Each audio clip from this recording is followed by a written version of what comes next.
Hello folks, Charlie Gibble here with CG Financial Group. Happy President's Day. I want to do a quick video on something that just came to my mind as I was running some illustrations. I was running some, kind of technical IUL illustrations, and as I was doing it, dealing with, maximum funding the policy, minimal death benefits, I kind of thought to myself, I haven't done a video on this yet, but I get this question like every other week, and it is, why maximum fund an indexed universal life insurance policy? Why overpay for the death benefit coverage? So I thought I would do a video on that, as well as talk a little bit about how to maximum fund these things, how to optimize these things, why an option 2 death benefit versus an option 1 death benefit, all that good stuff. Now, you have kind of two different worlds within the universe of indexed universal life insurance sales. Technically more, but for the most part, two different worlds. Number one is as little premium going in to get as big of a death benefit as possible. This is like a GUL sale, or think like a term sale. What's the cheapest coverage that I can get, right? Put in as little to get as much as possible. That's like a putter. If I use a golf analogy, that's like a putter there.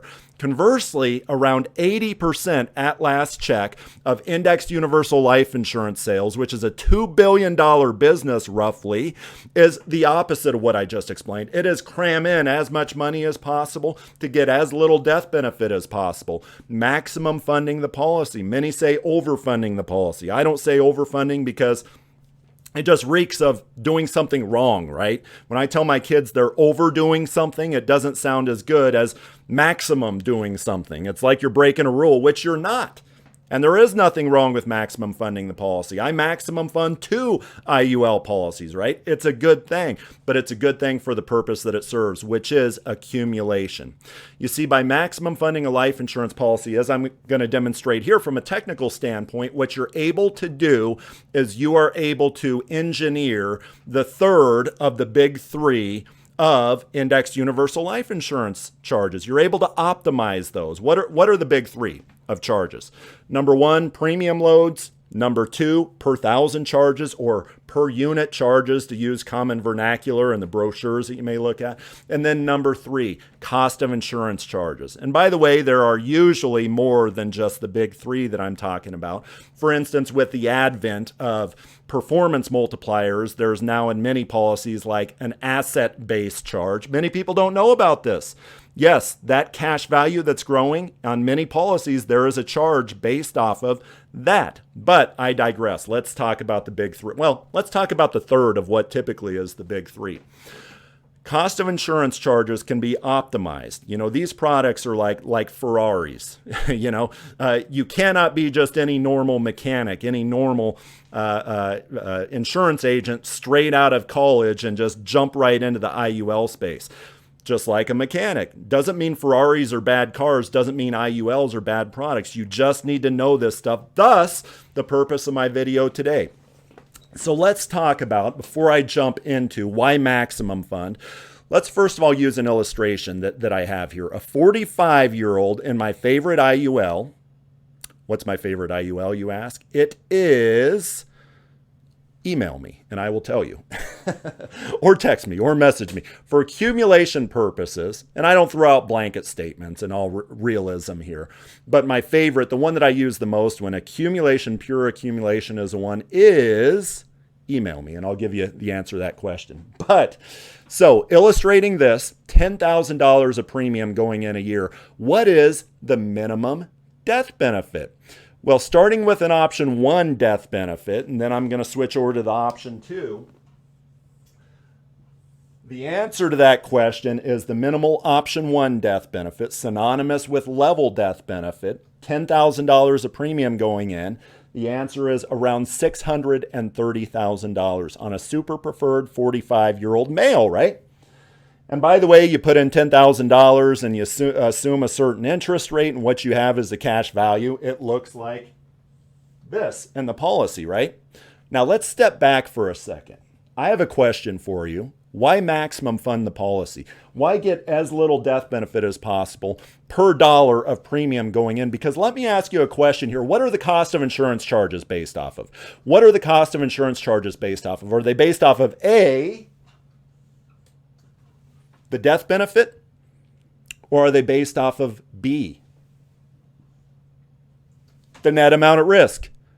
If you said net amount at risk, that is absolutely right, right? And by the way, for the folks that are maybe indexed universal life insurance detractors, which I don't mind if you're an IUL detractor, it's just I do mind the misinformation, such as, well, yeah, one of these things with universal life insurance is a client can have a $2 million death benefit, and maybe $1 million in cash value. But when that client passes away, the insurance company only gives $2 million, which means the insurance company kept their $1 million of cash value. That's not true, because what the client was paying for within that IUL policy was the true death benefit coverage, the net amount at risk. In other words, the client never paid for that entire $2 million from a death benefit standpoint. That client only paid for, in terms of cost of insurance charges, the difference between the two. Now, getting back to maximum funding the policy, wouldn't it be cool? Wouldn't it minimize the cost of insurance charges if you could take that death benefit down? Why don't we just take it down to what the cash value is year by year? That way, the net amount at risk would be zero. That way, the cost of insurance charges, regardless of what the cost of insurance factor is for that segment of the insurability pool, it would be zero, right? It'd be zero. Wouldn't that be cool? Well, in the mid to early 80s, TEFRA, DEFRA, TAMRA, Congress, as well as, Congress decided that wouldn't be a very good thing. If you're afforded the tax advantages of life insurance, then, well, you know what? You better be paying for life insurance via net amount at risk times the cost of insurance factor, et cetera, et cetera, et cetera. But this is why you maximum fund a life insurance policy, because the cost of insurance charges are minimal if you can cram those two lines together. So let's talk about cramming those two lines together. Remember, my $10,000 going in, which equals a cash value of that based off this assumption, equals $630,000 minimum death benefit. Option A death benefit, level death benefit, option 1, whatever you want to call it, right? Well, conversely, what if we clicked over in our illustration system there? If we clicked over, very technical terminology here, clicked over to an option 2 or option B or an increasing death benefit, all these synonymous, what would that minimal death benefit be on a 45-year-old male super preferred non-tobacco? The answer to that question is $230,000. $230,000. 36% or so of what we started this death benefit out at, right? So that's option 1, that's option 2 death benefit. So in the early years, let me ask you a question. Which death benefit has the least net amount at risk, i.e. the least cost of insurance charges? Option 1 death benefit, or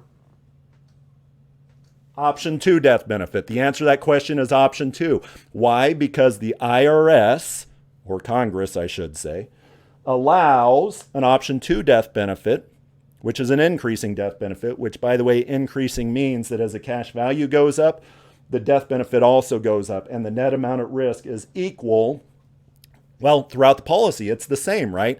Outside of once you get to the corridor and all that stuff, which I'm not going into, then it gets a little funky there, right? But question, option 1 death benefit or option 2 will minimize the cost of insurance charges in the early years.